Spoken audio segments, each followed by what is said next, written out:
Aduh. Guys, jumpa lagi. Pagi ini saya dekat kebun guys. Dari punya kebun banjir.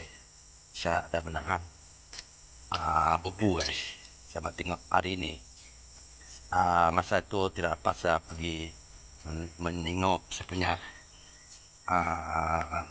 bubu guys. Sebab banjir jalan tidak dapat dilalui. Sekarang tengok macam mana hasil bubu saya guys. Okay, stay tune guys. Itu guys, bubu payung.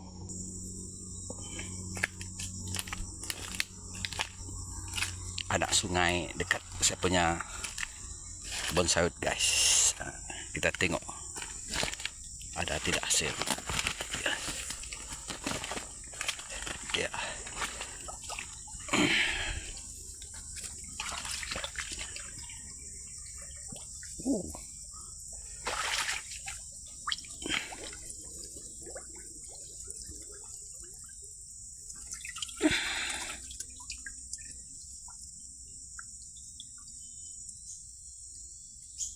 Tidak ada guys.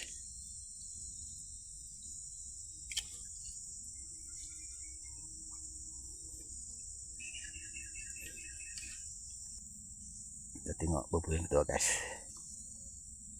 Kita ambil. Susah sebelah tangan saya guys.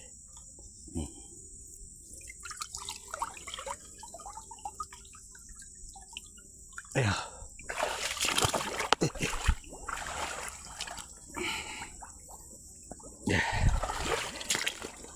Mansai, oke sini guys, kalau mau mansai. Kosong, ya.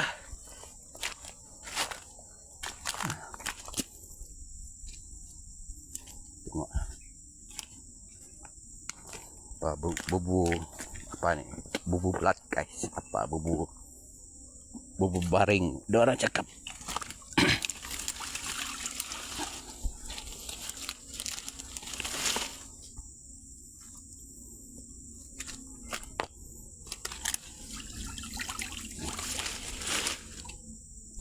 Keroh, nama apa keroh?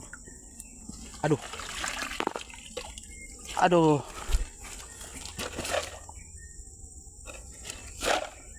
Ada guys, mati.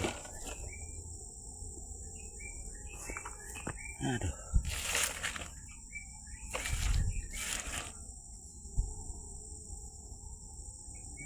Sayang, dalam 3 hari keempat saya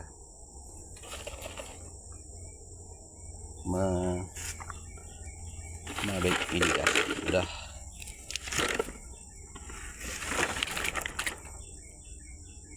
berbau guys. Mungkin ada boleh dibawa guys, tengok dulu.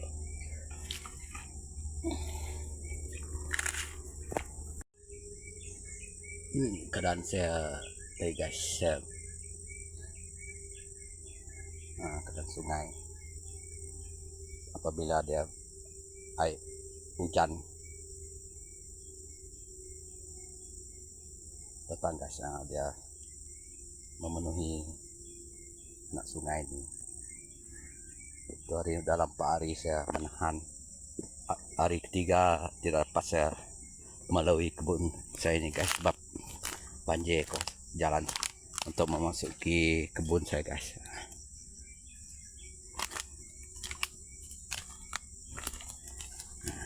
Ini saja hasil guys.